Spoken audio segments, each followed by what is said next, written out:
fácil tu salud financiera. Presenta Mercado Pago. Muy buenas tardes, ¿cómo están? Bienvenidos al Fin del Dinero en Tele 13 Radio, día lunes 1 de septiembre. Iniciamos el capítulo 265, como siempre en vivo a través de todas las plataformas de Tele 13 Radio, también a través de YouTube. 2:01 de la tarde, ¿cómo estás, Pamela Ausenker? ¿Cómo te va? Hola, Diego, muy bien, ¿y tú? Bien. Pasamos agosto, ahora sí lo puedo decir. Con ánimo de septiembre, así Empezó es. septiembre. Uno de los meses tal vez más bonitos del año, ¿no? 100%, más esperados. además que amaneció con sol, entonces como que es un buen augurio. Viene la yo creo. primavera, Sí. viene un buen feriado, vienen las parrillas, viene la cueca. Y después viene el bajar todo eso que comió uno en la parrilla, que esta es la parte Ya, difícil. pero vamos a la parte primero. Ya, ok, disfrutemos primero. Sí, vienen las payas, estaba pensando en cosas positivas. Muy Pero viene también el tomar conciencia de lo que uno va a gastar durante este mes. Se gasta. Siempre, planificar Sí, bien, sí. lo hemos hablado montones de veces, hacer un buen presupuesto, sobre todo en el mes de septiembre, que entre los feriados, la parrilla, es un mes Esto es como pesado. el Día de la Marmota y todos los años que va a llover o no va a llover para las fondas del Parque O'Higgins. Es como clásico, siempre es un tema. ¿Cómo está, Andrea Rivera? ¿Cómo te va? Hola, Andrea. Bien, bien. Oye, sumo otro A cambio. ver. A ver. Porque se viene el cambio de horario a verano, de Es verano. verdad, muy el bien. próximo 6 de septiembre. Este O sea, sábado. ahora, Este sábado. Qué buen dato. Prontito. Así que para Se que lo duerme una hora consideren. más. Menos. Menos. Cuando Pero se sea a las despierta con 12, más luz. Cuando sea a las 12, tienes que ajustarlo a la 1 de la mañana. Ya lo digo de otra manera, se despierta con más luz uno en la mañana. Que se despierta a 7, 8 va a haber más luz de lo que había en el otro horario. Depende del horario en que te despiertes. 7, 8 de la mañana. Pero a mismo horario Ya, sí, hay no. más A luz. mi horario, sigue Claro. igual. Siempre va a estar oscuro. Oye, ¿y empezó septiembre noticioso? ¿Cómo ha andado la mañana? Bueno, ha estado bien noticioso, por supuesto, por la contingencia electoral, ¿no es cierto?, próximo a las elecciones del mes de noviembre, pero también bien noticioso en el ámbito internacional, la cumbre que se está realizando en China, tuvimos cifra económica también del IMASEC de julio, un 1,8%, así que hartos temas y hartas aristas que están marcando la agenda de la actualidad en nuestro país y también en el mundo. Nos quedamos entonces con los titulares de las noticias más importantes del día. El Partido Social Cristiano presentó un oficio ante la Contraloría General de la República en la que solicitan que se investigue si el gobierno ha faltado a la presidencia y en la que acusan situaciones de intervencionismo electoral contra el candidato republicano. La presidenta del Partido Social Cristiano, Sara Concha, afirmó que los ministerios se están convirtiendo en un comando para la candidata oficialista y los ministros subvoceros. La ministra vocera de la Moneda, Camila Vallejo, aseguró que han respetado total y absolutamente la presidencia y añadió que son voceros de las reformas que benefician a las personas y las van a defender porque lo que necesitan los jubilados y jubiladas son certezas, ello en alusión a la propuesta de echado préstamo del candidato republicano José Antonio Kast. La ministra insistió en que la presidencia se respeta, al mismo tiempo el derecho y la convicción que tiene el gobierno de defender estas reformas. El obispado de Rancagua confirmó la muerte a los 85 años de Monseñor Alejandro Goich Carmelich, obispo emérito de Rancagua. El pasado 29 de agosto, Goich había ingresado a urgencias de la clínica Isa Médica en Rancagua. Alejandro Goich tuvo una destacada trayectoria en la Iglesia Católica, fue presidente de la Conferencia Episcopal de Chile entre los años 2004 y 2010. Además, el prelado impulsó con fuerza la discusión sobre la justicia salarial y propuso sustituir el salario mínimo por un sueldo ético. El ministro de Hacienda, Nicolás Grau, aseguró que hay cosas positivas tras la cifra del IMASEC de julio, la cual se ubicó en la parte baja de las expectativas, con un crecimiento de 1,8%. El secretario de Estado destacó la expansión del sector minero, al igual que en el comercio y servicios. Indicó además que el crecimiento desestacionalizado fue de un 3% interanual. Los presidentes de China y Rusia criticaron a Estados Unidos y a países de Occidente en la cumbre de Shanghái. Xi Jinping criticó el comportamiento intimidatorio de algunos países en una referencia velada a Estados Unidos y llamó a oponerse a la mentalidad de la Guerra Fría. Defendió el multilateralismo, la ONU y la Organización de Comercio. En tanto, Vladimir Putin defendió la ofensiva contra Ucrania y culpó a Occidente de provocar el conflicto que se extiende por 3 años y medio. Aseveró que esta crisis no fue provocada por el ataque ruso a Ucrania, sino que fue el resultado de un golpe de Estado en ese país que fue apoyado por Occidente.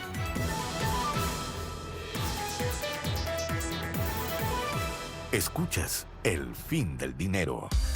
Muchas gracias, Andrea Rivera, que tengas una muy buena tarde. Igual para ustedes. Nos vemos Buen inicio de mañana. semana. Gracias. Tema de apertura, 2:05 de la tarde, Pamela Ausenker. Mira, yo creo que dado que estamos partiendo septiembre, el último cuarto de este año, mejor dicho, tercio, ¿no es cierto? Sí, el último cuatrimestre, vamos a hacer un resumen de cómo ha sido este año en términos económicos. Los primeros 8 meses de la temporada. Los primeros 8 meses, porque obviamente más allá de los titulares, de cómo le ha ido a la economía, todos los datos al final se tienen que terminar reflejando en el bolsillo de cada uno, desde los precios que uno paga en el supermercado, el dividendo, el trabajo, hasta lo que invertimos para nuestro futuro. Así que partamos. Algo ya lo adelantó la Andrea, ¿no es cierto? Hoy día se dio a conocer el IMASEC del mes de julio, que creció un 1,8% respecto al año pasado. Si uno agarra la serie desestacionalizada, creció 2,3%. Puede sonar a poco, pero después de varios meses de estancamiento, encuentro que es una señal al menos positiva y que se está empezando a reactivar la economía. ¿Dónde se nota más esto? En el comercio y los servicios, más movimiento en restaurantes, en viajes, en consumo, etcétera. En simple, hay más plata circulando, aunque obviamente esto todavía no se traduce en una sensación clara de bienestar en todos los hogares, pero de todas maneras debiéramos esperar que a la medida que se vaya reactivando la economía, vaya llegando a poquito también el bienestar para todos. ¿Cuál es el problema? Quizás el lado negativo, la inflación. La inflación sigue relativamente alta, controlada. No estamos hablando de niveles como habíamos visto en años anteriores, pero sí el IPC en 12 meses alcanza un 4,3% y el acumulado en el año un 2,8%. ¿Qué significa esto? Significa, por ejemplo, que si el año pasado gastabas 100.000 pesos en la canasta básica, hoy día necesitas 104.300 para comprar exactamente lo mismo. Y además, los mayores golpes o las mayores alzas han venido por el lado de tarifas eléctricas, alimentos, que claramente es algo que consumen todos los hogares. Solo como dato, la UEF partió el año en niveles de 38.416 pesos y hoy día ya ha subido casi 1.000 pesos. Estamos en 39.394 y eso todos sabemos que nos pega al bolsillo de todos los que, porque ya tenemos educación, salud, obviamente los créditos también en UEF. Así que ese es el lado. Empleo, yo diría que esa es la gran piedra de tope hoy día de la recuperación económica en Chile. Conocimos las cifras la semana pasada, tenemos una tasa de desempleo que está en niveles de 8,7%. Hemos visto algo tímido de creación de empleo, pero que viene más que nada con puestos informales o a tiempo parcial, y obviamente todavía es la gran variable rezagada, diría yo, y la que más se demora históricamente cuando empieza la recuperación económica en un país. Lejos la variable que más se demora en recuperarse es el empleo, ¿ya? Vámonos por el lado más positivo, quizás. Por favor. Mercados en general y mercado accionario en particular. Todos los que invierten están celebrando. Sí. Piensa que el IPSA, el indicador de las acciones en Santiago, ya ha roto más de 40 récords este año. ¿Y sabes en cuánto está? ¿En cuánto? Niveles de 8.900 puntos. Ha subido más de un 32% este año. Y claro, uno puede decir, a mí qué me importa si yo no invierto en acciones, ¿no es cierto? Pero ojo, porque todos los que tienen fondos mutuos, que tienen acciones chilenas, APB, o incluso los propios fondos de pensiones, hoy día todos los multifondos, en mayor o menor medida, por supuesto, tienen acciones chilenas. Así que, de alguna manera, también absolutamente todos nos estamos beneficiando de este boom en el mercado accionario. Último punto. Tipo de cambio. Ya. Fíjate que el dólar, exactamente, el dólar había partido el año bastante alto, estaba en niveles muy cercanos y de hecho superó los primeros días del año los 1.000 pesos. Hoy día lo tenemos en niveles más cercanos a 964. Sigue estando relativamente alto si uno lo ve, y probablemente esto refleja toda la incertidumbre que hay a nivel global y también la incertidumbre local producto de las elecciones que vamos a tener a finales del año. ¿Qué significa esto? Que todavía puede que esté un poquito alto para aquellos que quieren viajar, ¿no es cierto? Y también nos impactan todo lo que vamos comprando, porque al final todo lo que se importa, ciertamente que le termina pegando fuertemente el dólar. Pero de todas maneras, yo diría que lo positivo este año ha sido que se ha mantenido relativamente estable. No hemos tenido grandes saltos tampoco en el tipo de cambio este año. Así que, en conclusión, tenemos ya señales de reactivación. Todavía la inflación y el desempleo están ahí un poquito pegados y deberíamos esperar que esto también vaya repuntando, pero en general yo te diría que los inversionistas están optimistas y las familias de alguna manera también debieran empezar a sentir cada vez más mayores beneficios. Sí, vamos a ver qué pasa en estos 4 meses y, como decías tú, también incluido con elecciones. Así también es. A fin de año. Son las 2:10 de la tarde. Las finanzas humanas se toman a esta hora de la tarde en Tele 13 Radio. ¿Escuchas? El fin del dinero. Le damos la bienvenida y le agradecemos venir de manera presencial a los estudios de Tele 13 Radio a don Vicente Cruz, CEO de Cherif y presidente del Comité de Fraude y Ciberseguridad de Fintech Chile. ¿Cómo estás, Vicente? Muchas gracias por acompañarnos. Hola, Vicente, Diego? Bienvenido. Pamela, muchas gracias a ustedes por la invitación. Siempre entretenido compartir con ustedes. Sí, ya el año pasado nos acompañó Vicente con un tema que siempre hay que estar refrescándolo porque siempre hay temas que tocar sobre la mesa. Para quienes están escuchando, Vicente, a ver, empecemos hablando de Cherif. ¿De qué se trata tu empresa? Y luego entramos ya más en temas genéricos de ciberseguridad. Buenísimo, sí, en pocas palabras, Cherif es una plataforma SaaS B2B que se le vende a negocio con el objetivo de facilitar la forma de conocer con quién te relacionas. En la práctica, con un Tax ID, RUT en Chile, RUC en Perú o DNI, tú lo cargas a nuestra plataforma y recopilamos más de 25 fuentes y entregamos un perfil de riesgo judicial, laboral, tributario, compliance, PEP, penal, etcétera, para decir, oye, voy a hacer negocio o no con esta persona. El test de la blancura, el test de la blancura. Vicente, en esa línea, Cherif identificó 4 señales claves para detectar precisamente clientes riesgosos: morosidad, cambios societarios sin explicación, calificaciones comerciales bajas y falta de información financiera. ¿Cómo se traduce esto en la práctica? ¿Podrías darnos algún ejemplo concreto de alerta temprana? Sí, pues nos ha pasado mucho que al tener conectado la información del diario oficial y de tu empresa en un día, nos hemos dado cuenta de escritura o situaciones similares donde una empresa crea varias sociedades. Varias sociedades nunca inician actividades y adicionalmente las direcciones, que es una pista bien loca, pero la misma dirección está errónea, en la práctica no existe. Por ejemplo, me ha pasado casos de Padre Hurtado 10.000 como una Providencia. O sea, direcciones que las crean, obviamente, porque hay que ingresar algún input al momento de crearla, pero son falsas. Y las diferentes direcciones son falsas en toda la escritura donde figuran. Y así, cambio societario, nos pasó una vez una persona que nos llamó muy urgida porque le cambiaron la escritura en tu empresa en un día, con la clave única que está bien en boca, y la persona estafador se hizo dueño de la sociedad, donde sacó al padre y a la hija, que eran los dueños originales, y fue al banco con esa escritura, y logró pedir un crédito como de 30 millones de pesos.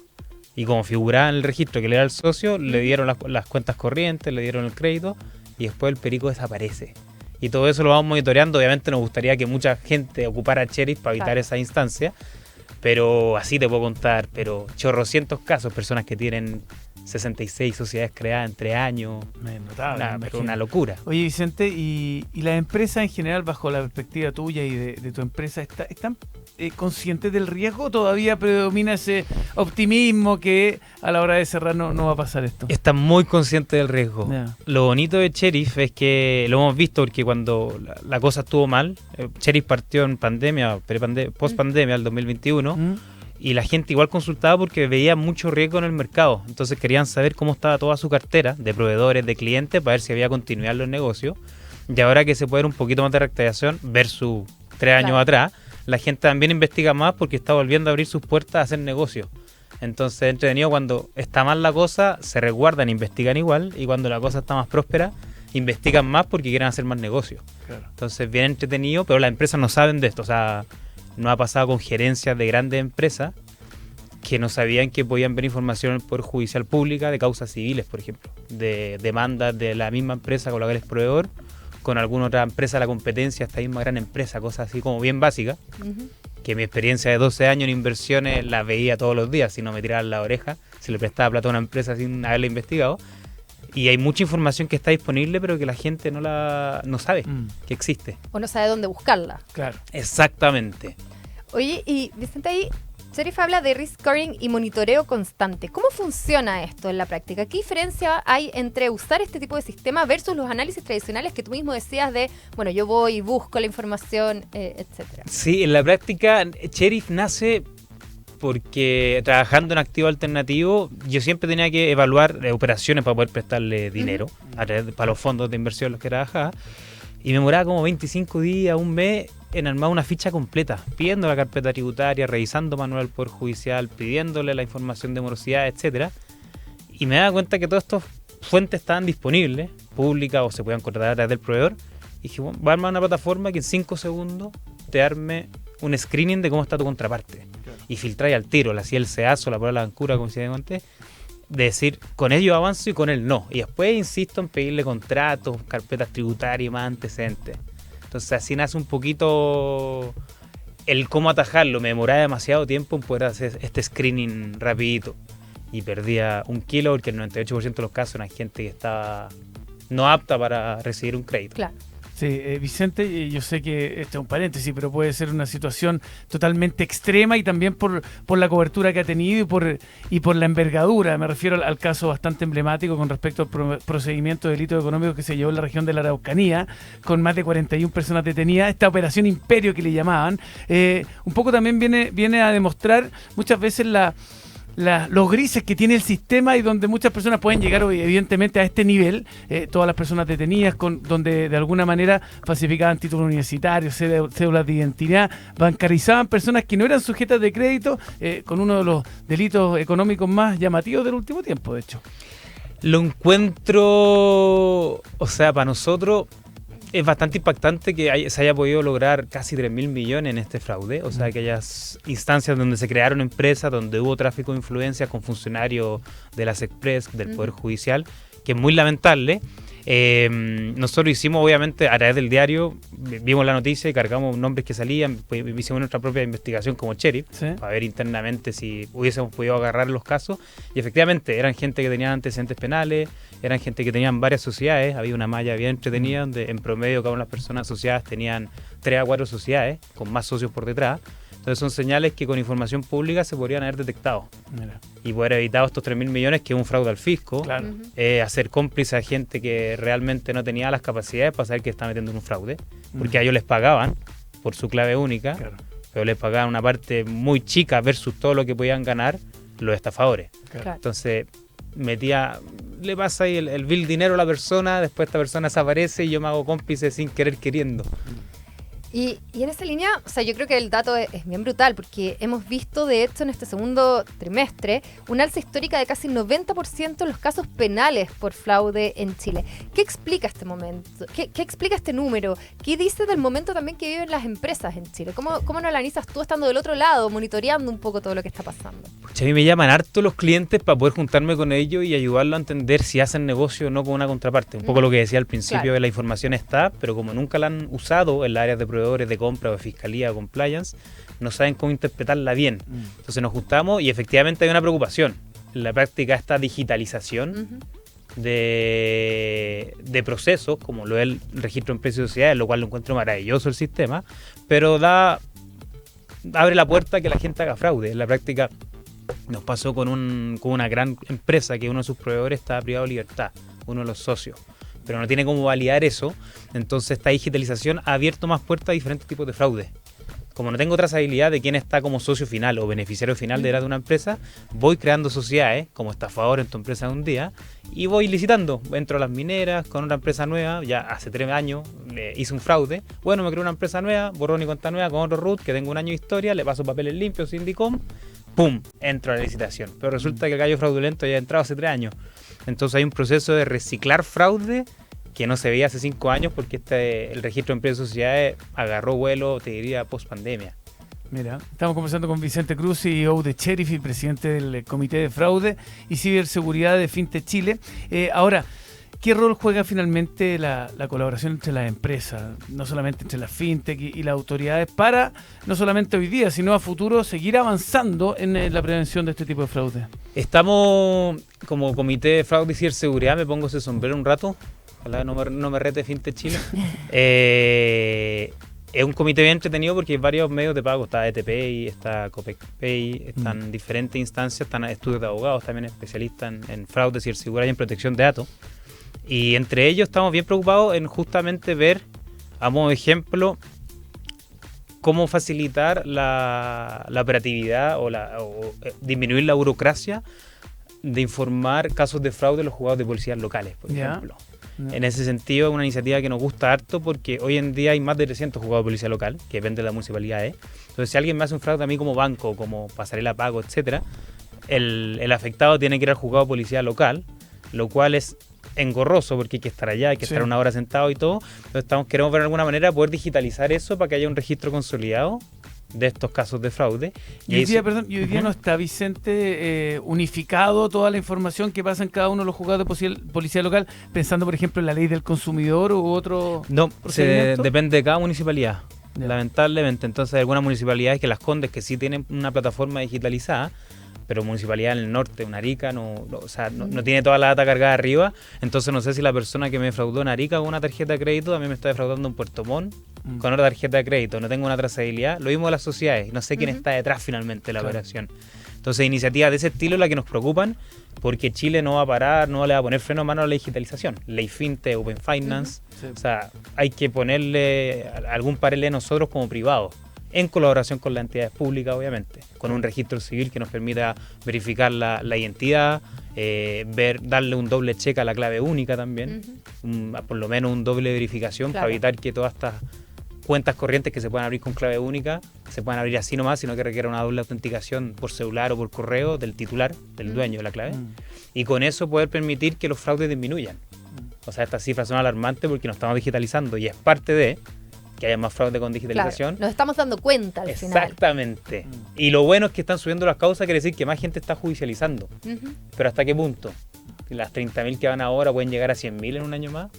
Por eso hay que tener ojo de que, oye, aquí está la alarma, pero tenemos que tomar medidas proactivas para evitar que ese número siga aumentando.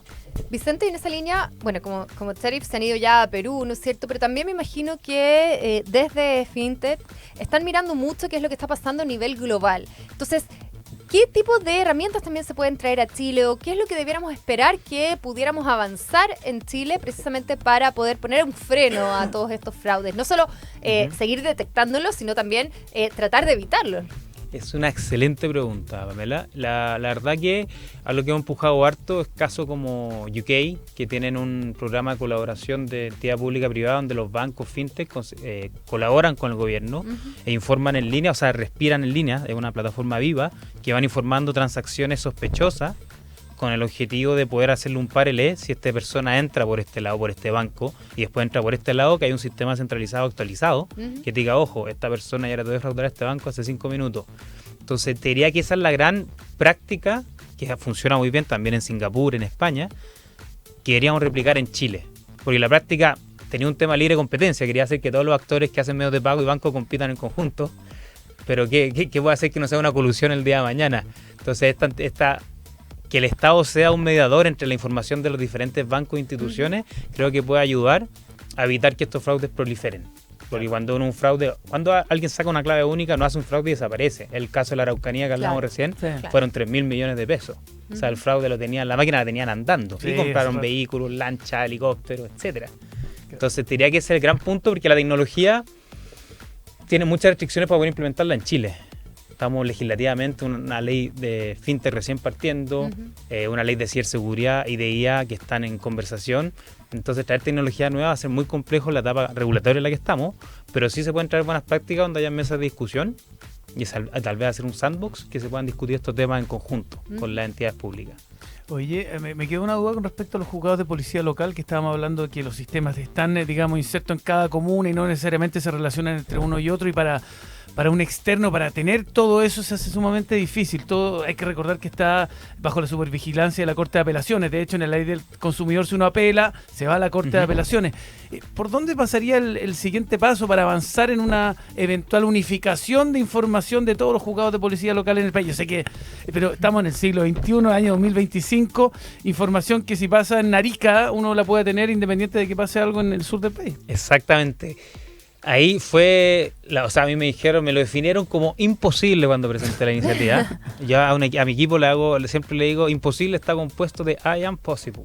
Claro. Es posible, hay que darle la vuelta. Y lo que estoy empujando yo y que transmití es que conviva la oficina judicial virtual con los juzgados de policía local. No reemplazar el sistema actual, porque sería una pega brutal. Pero sino que también puedan tramitarse, porque la ley del consumidor explicita que tienen que tramitarse en juzgado de policía local. Claro. Pero ¿qué pasa si le abres una puerta para que también digas que se puede trabajar se puede publicar en juzgado de policía, o sea, en la oficina virtual judicial? Y ahí que el abogado, porque a todos ganan, el abogado se le hace mucho más fácil, la persona ingresa a la causa mucho más fácil a través de un formulario en línea, y la plataforma del juzgado, de la oficina judicial virtual ya funciona, y funciona muy bien. Entonces se puede reciclar eso y abrirle una pequeña reforma donde diga, oye, esto se puede trabajar por acá y por acá. Tú decides. Y creemos que por practicidad van a decir trabajarla por lo virtual y no evitar ir al juzgado de policía local. Vicente, antes de ya ir despidiéndonos, estoy pensando en alguien que nos está escuchando, que tiene, no sé, una empresa no tan grande, una pyme, o que, no sé, es gerente o emprendedor, etcétera, y que están precisamente preocupados por cómo ir detectando estos quizás clientes más riesgosos o derechamente algún tipo de fraude. ¿Qué primera acción deberían tomar mañana mismo a primera hora, precisamente para blindar su negocio respecto a estos clientes riesgosos? O sea, la respuesta lógica, pero egocéntrica, sería llamen a Cherif, o sea, de cherif.cl, pero la respuesta real, así como Vicente Cruz, empresario, sería investigar la información de la empresa, al menos en el servicio de impuesto interno. Consulta tributaria tercero, que es público, uno lo googlea así, te aparece ahí con el RUT, uno puede verificar si tiene actividad económica, si tiene documentos timbrados, que quiere decir los documentos autorizados tributarios para poder emitir, y si los ha emitido el último año, y si tiene inicio de actividades. Con esas 3 cosas ya podéis chequear.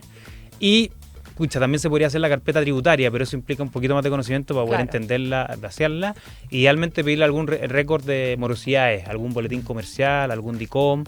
Y en paralelo, como último consejo, que son cosas prácticas, a todo googleable, el boletín concursal. Ingresar a la Superir y buscar el RUT y ver si es que la empresa está en un proceso de insolvencia o no. O alguna de las empresas relacionadas que le vaya informando la contraparte.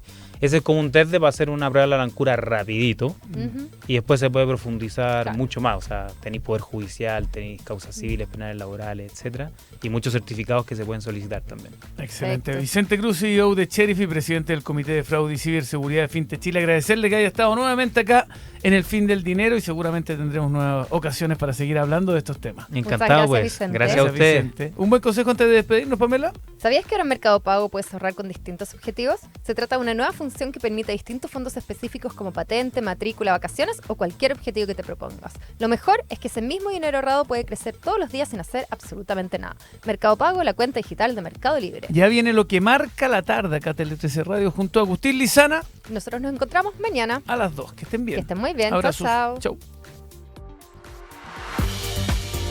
Fueron 30 minutos de información para hacerte la vida un poco más fácil. Mañana, Diego Sánchez y Pamela Ausenker vuelven a compartir esas noticias y esos datos que te permiten conocer mejor tu propio universo financiero. El Fin del Dinero. De lunes a viernes a las 14 horas, por Tele 13 Radio y tele13radio.cl. Presenta Mercado Pago.